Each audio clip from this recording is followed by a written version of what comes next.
Mes chers amis et cousins dans le monde musulman, j'aimerais partager quelques mots de mon cœur. Je sais qu'il y a des gens là-bas qui sont remplis haine au point de se comporter de manière barbare et de tuer de la manière la plus horrible des hommes, des femmes et des enfants innocents de mon peuple. Le 7 octobre, Shemini Aseret Simchat Torah, notre fête. Je ne vais pas entrer dans les détails graphiques, mais quiconque est honnête et familier sait. Événement déchirant et bouleversant qui ont eu lieu. Je ne sais pas s'il y a quelque chose puisse dire à une personne qui a une telle haine, qui a un tel comportement, je dirais même inférieur à celui des animaux. Mais je sais qu'il y a plus de 1,8 milliard de musulmans dans le monde, et il y en a que je connais qui m'ont contacté, pas seulement en s'excusant avec des condoléances et des mots réconfortants. Et je sais qu'il y en a beaucoup avec qui nous pouvons, et je peux communiquer. Ainsi, ces mots peuvent atteindre n'importe quelle personne là-bas, par tous les moyens, mais surtout ceux qui ont un peu de civilité et d'ouverture. Et je souhaite que chaque personne dans la communauté musulmane, et d'ailleurs la communauté chrétienne, la communauté bouddhiste et tous les peuples du monde, entendraient ces mots.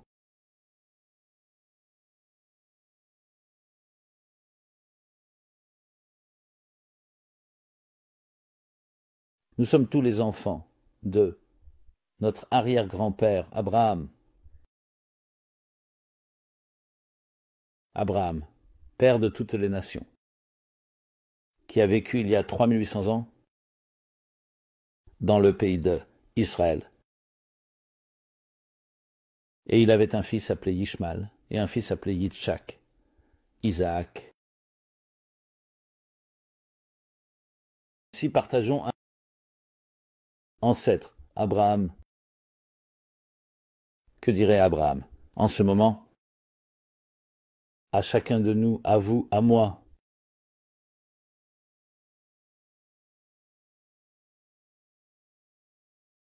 Soyez honnêtes. Fermez les yeux. Réfléchissez-y. Que représentait Abraham? Qu'a-t-il innové? S'il voyait cela. J'ai sacrifié ma vie, dirait Abraham. J'ai consacré mon sang, ma sueur et mes larmes, tout. J'ai changé ma vie. J'ai abandonné ma maison et ma famille et société païenne pour ouvrir un chemin d'amour, de bonté, de compassion, de vertu, de valeur. Et en effet, le monde a changé parce que cet homme, Abraham, était un pionnier.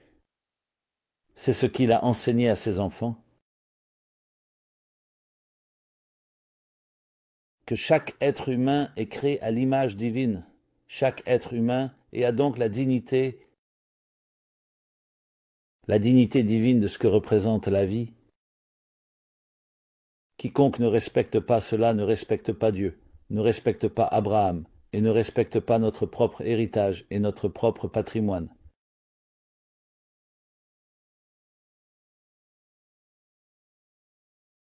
Donc, même si vous n'êtes pas d'accord avec quelqu'un, et même si vous le considérez comme un hérétique, décadent et matérialiste, que dirait Abraham? Lisez le chapitre dans la Genèse. La ville méchante de Sodome et Gomorrhe était peuplée de gens cruels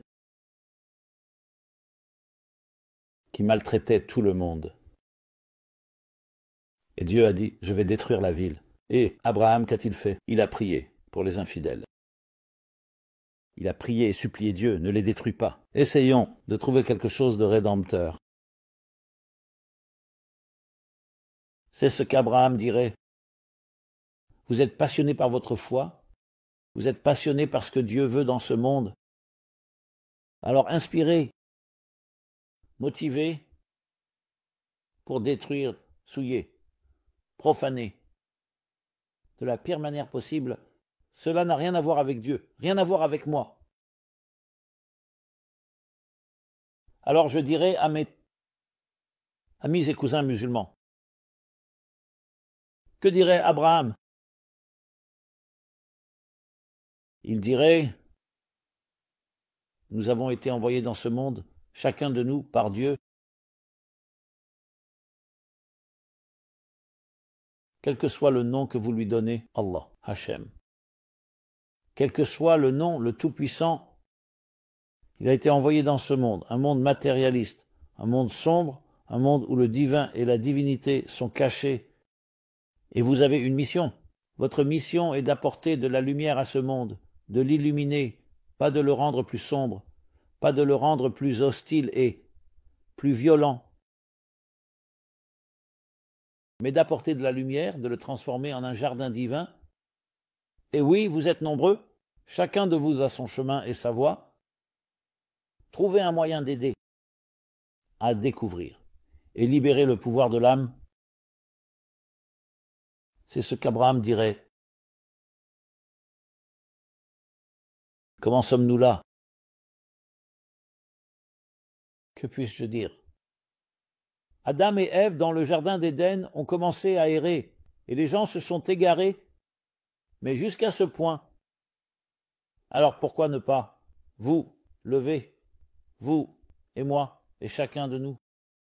Le titre devrait être que le monde musulman s'est levé pour être à la hauteur de l'héritage de leur arrière-grand-père, Abraham, et pour démontrer l'amour le plus passionné et puissant, et oui, pour éradiquer quiconque est opposé à cela, à travers une culture de la mort, à travers le meurtre. Il n'y a aucune justification, même si vous êtes totalement en désaccord, mais ce sont des enfants de Dieu. Priez pour eux, rachetez-les. Et je suis fier de dire que je n'ai jamais été aussi fier d'être juif, être un petit-fils d'Abraham. C'est maintenant le moment de se montrer à la hauteur, car des événements comme celui-ci cristallisent ce pourquoi nous nous battons. Et c'est votre opportunité, je vous le dis du fond du cœur, de choisir le chemin de la vie, comme le dit la Bible. Je vous ai donné deux chemins, le chemin de la vie et le chemin de la mort, le chemin de la bénédiction et le chemin de la malédiction. Et choisissez le chemin de la vie qui vient de Dieu, d'une vie significative et d'une vie pleine de sens, de transformer ce monde en une demeure divine et un jardin divin, en un monde saint, un monde sanctifié. C'est la révolution qui devrait venir du monde musulman, du monde juif, du monde chrétien, de nous tous. Mais surtout, je dis cela au monde musulman, car c'est vraiment l'événement déterminant.